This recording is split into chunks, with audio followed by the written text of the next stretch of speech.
Assalamualaikum warahmatullahi wabarakatuh. Halo semua, kembali lagi di channel Raider Manhwa. Kali ini Mimin akan melanjutkan sebuah komik yang bercerita tentang bangkitnya jiwa pedang legendaris terkuat. Dan apabila kalian masih bingung dengan alur ceritanya, kalian bisa cek deskripsi atau langsung saja menuju playlist yang ada di halaman channel ini untuk memulainya dari part 1. Tanpa basa-basi lebih jauh, mari kita masuk di part 37.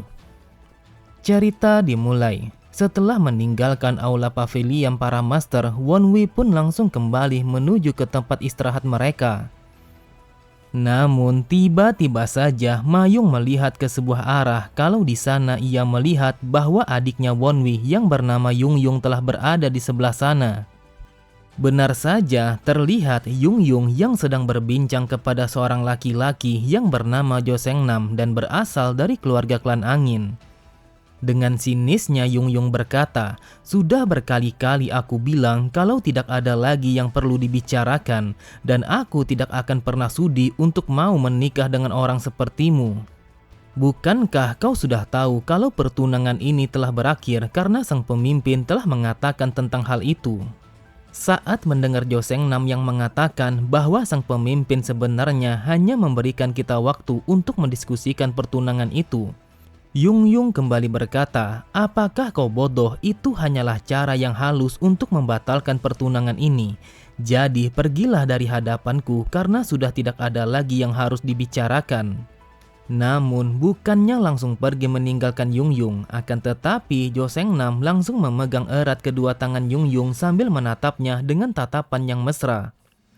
Lalu Jo Seongnam berkata, "Apakah kau tahu bahwa kau terlihat sangatlah menawan ketika kau sok jual mahal seperti itu, dan itu telah menimbulkan rasa gairahku."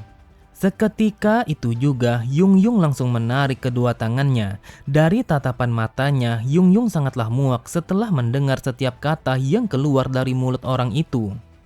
Di sisi yang lain, Sodam bertanya kepada Wonwi bagaimana pendapatnya tentang pernikahan adiknya. Dengan wajah yang datar, Wonwi mengatakan kalau dia berada di posisi Yungyung, sudah pasti ia akan membencinya. Terlihat Yungyung begitu heran ketika Mayung yang berdiri tepat di sampingnya. Lalu Mayung berkata, "Kenapa kau terus saja memaksanya, padahal dia telah mengatakan kalau dia tidak pernah suka kepadamu?" Dengan nada yang merendahkan, Jo Seongnam berkata, "Apakah kau tidak tahu siapa aku? Aku adalah Jo Seongnam dari keluarga klan angin. Lantas mengapa kau sangat berani ikut campur dalam urusan hubungan kami? Aku tidak tahu siapa kau sebenarnya, tetapi lebih baik kau harus pergi dari hadapanku karena kami sedang mendiskusikan tentang pernikahan kami." Akan tetapi, Jo Seongnam langsung terdiam ketika ia melihat bahwa Mayung telah menggenggam tangan Yungyung dengan begitu erat. Lalu dengan wajah songongnya Mayung berkata, "Bagaimana bisa kau mengatakan kalau dia akan menikah dengan orang sepertimu, sedangkan kami telah memiliki sebuah hubungan yang sangat baik?" Terlihat Yungyung sangatlah terkejut, paras cantiknya langsung memerah. Ia tidak menyangka pria tampan yang tidak ia kenal telah mengatakan hal yang seperti itu. Sontak Jo Seongnam sangatlah marah, sambil berteriak ia berkata, "Apakah kau telah menolakku hanya karena lelaki kurus sepertinya?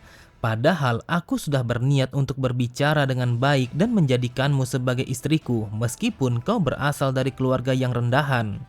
Namun belum sempat ia melanjutkan kata-katanya, Mayung langsung melayangkan sebuah tamparan tepat mengenai wajah Jo Seongnam.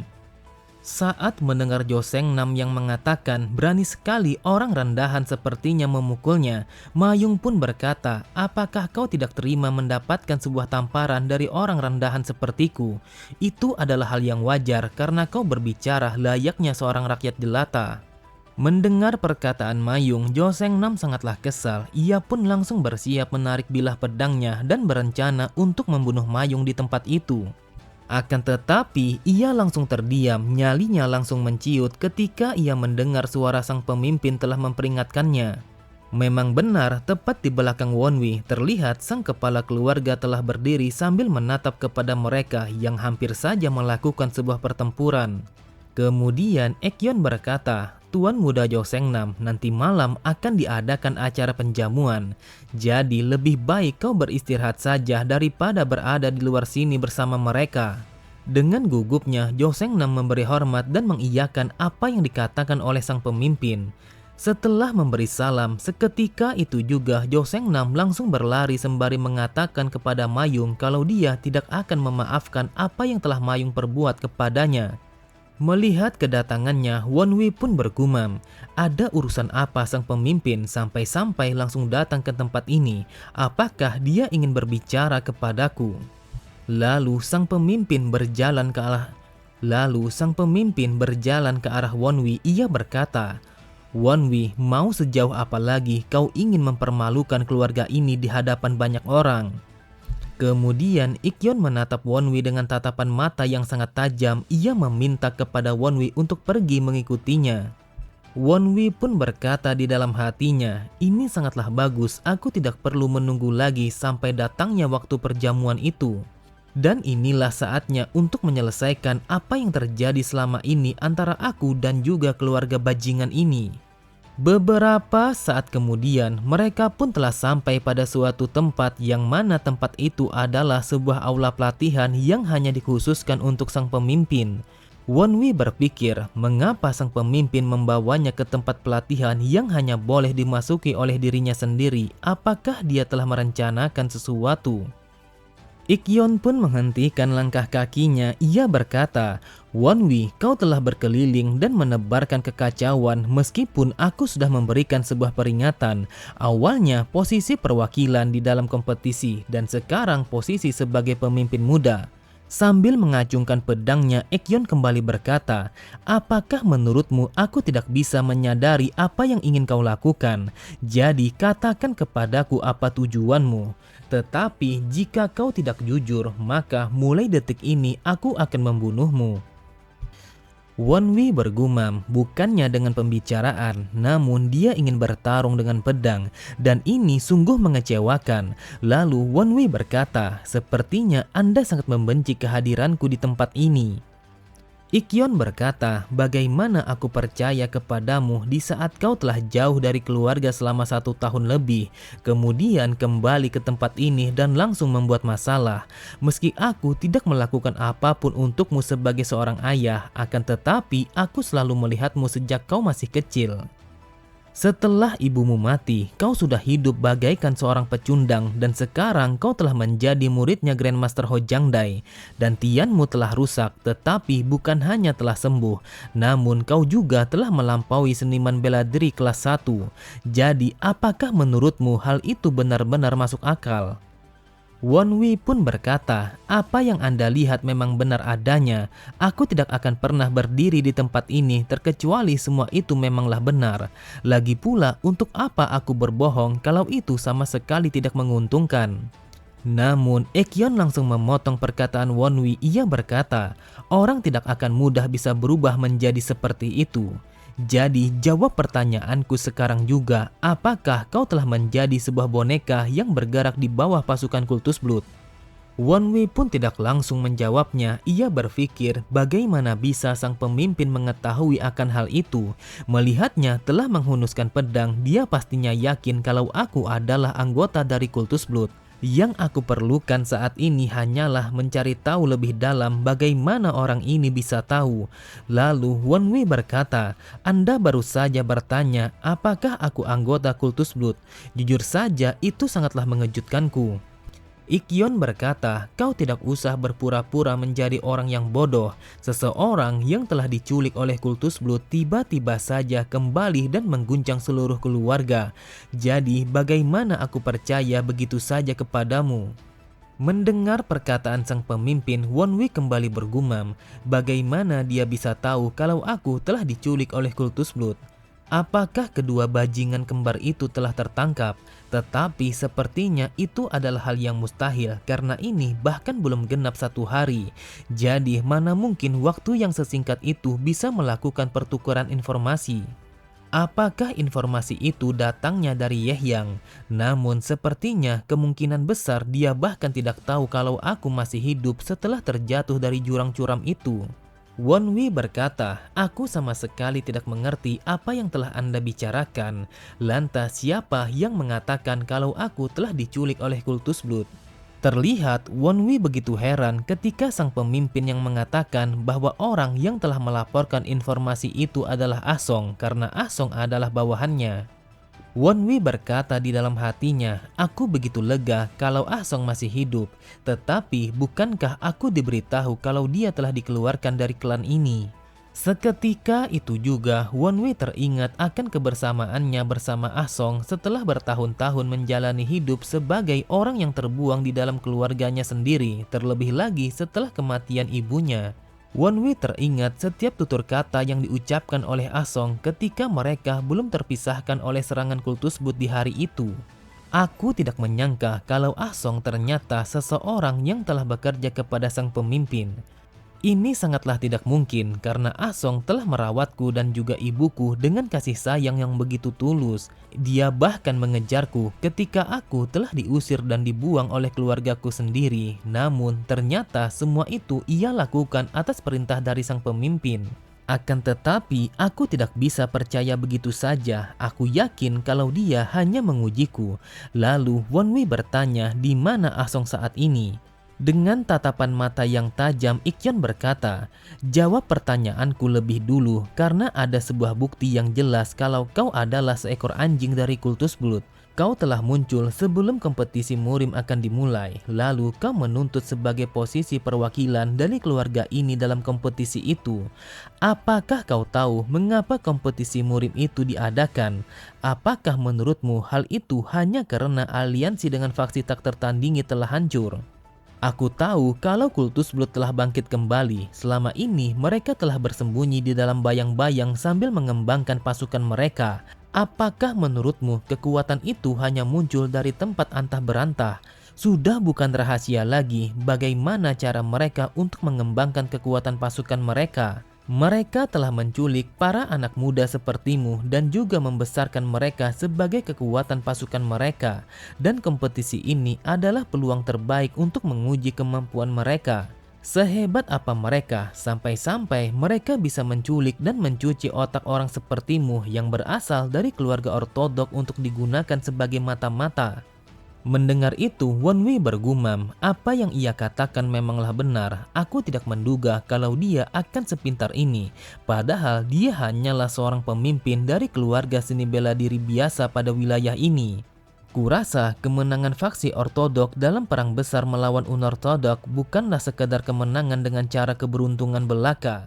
Mungkinkah mereka sudah mengetahui kalau kami sedang mencoba untuk merebut kembali pedang Blood Demon yang menjadi simbol kekuatan kultus Blood? Di sampingnya Sodam berkata, mungkin saja karena Ah Song, kau pernah mengatakan setiap kali kau mengubah sesuatu, maka masa depan yang sudah kau ketahui pastinya akan berubah. Wonwi pun berkata kepada Sodam, seharusnya Ah Song sudah mati, tetapi dia malah masih hidup di saat dia juga tahu bahwa aku telah dibawa oleh kultus Blood. Sebelum aku regresi, aku masih baru dikeluarkan dari klan ini. Namun ketika aku kembali, aku tidak menyangka bahwa membiarkannya tetap hidup akan memiliki sebuah konsekuensi yang berat seperti ini. Wonwi berkata, jadi Anda telah berpikir bahwa aku berusaha untuk menjadi perwakilan keluarga dalam kompetisi itu karena aku ingin memata-matai kompetisi murim demi kepentingan kultus Blood. Jadi, apakah itu yang ada di pikiran Anda saat ini? Aku yakin kalau masterku akan sangat kecewa apabila mengetahui bahwa klan Sohyih yang bersikap seperti ini. Ikyon berkata, apabila kau ingin membuktikan kalau kau tidak bersalah, maka kembalikan semuanya pada kondisi awal lalu menyerahlah terhadap posisi perwakilan. Wonwi pun bergumam, padahal aku sudah sengaja membawa nama Master Ho Jangdai, tetapi tetap saja dia orang yang sangat keras kepala. Lalu Wonwi berkata, sangat lucu sekali ketika mendengar kalau aku akan tidak bersalah apabila aku menyerahkan semuanya dan tidak melakukan apapun. Bagaimana kalau aku tidak mau? Apakah Anda tidak akan menjadikanku sebagai perwakilan klan ini? Aku bahkan bisa melakukan jauh lebih baik daripada saudaraku. Ikyon pun langsung memotong perkataan Wonwi dengan mengatakan, "Hentikan omong kosongmu, meski kau tidak menyerah sekalipun, aku tidak akan pernah membiarkanmu untuk menjadi perwakilan klan ini. Kau jangan salah paham, bukannya aku tidak menganggapmu sebagai seorang anak, akan tetapi kau sama sekali tidak memenuhi syarat untuk menjadi seorang perwakilan. Apa gunanya kau mengikuti dan memenangi kompetisi itu, sedangkan kau bertarung dengan menggunakan teknik berpedang yang dimiliki oleh Master Ho Jangdai?" Wonwi berpikir, jadi dia menggunakan alasan itu untuk menolakku sebagai perwakilan klan ini. Lalu Ikyon memasang kuda-kuda teknik berpedangnya sembari mengatakan, "Ini adalah peringatan terakhirku. Kalau kau benar-benar berasal dari faksi ortodok dan juga memiliki darah dari klan Sohyihyang, maka berhentilah sampai di sini dan menyerahlah." Saat mendengar Wonwi yang bertanya bagaimana kalau dia menuruti apa yang dikatakan olehnya, Ikyon kembali berkata, "Aku akan memeriksa dantianmu untuk memastikan apakah otakmu telah dicuci ataukah tidak. Dan apabila kau benar-benar tidak bersalah, maka tidak akan menjadi alasan bagiku untuk menolak penawaran itu." Mendengar itu, Wonwi berkata di dalam hatinya, "Itu hanya akan membuktikan bahwa aku tidak bersalah dan dia tetap tidak akan membuatku menjadi perwakilan." Lalu Wonwi menarik bilah pedangnya sembari mengatakan, "Anda mengatakan kalau Anda tidak akan membiarkanku menjadi perwakilan meski apapun itu alasannya. Tetapi Anda juga ingin aku menyerah, bahkan Anda juga mengatakan kalau Anda akan memeriksa dantianku, dan itu sangatlah melampaui batas." Melihat dantian seseorang yang sudah mempelajari seni bela diri lain itu sangatlah dilarang. Jadi aku sama sekali tidak punya pilihan lain selain melindungi diriku sendiri demi kehormatan masterku. Mendengar perkataan Wonwi, sang pemimpin langsung menghentakkan kakinya yang telah terselimuti oleh aura tenaga dalamnya, yang mana seketika itu juga lantai dari aula itu telah hancur berantakan.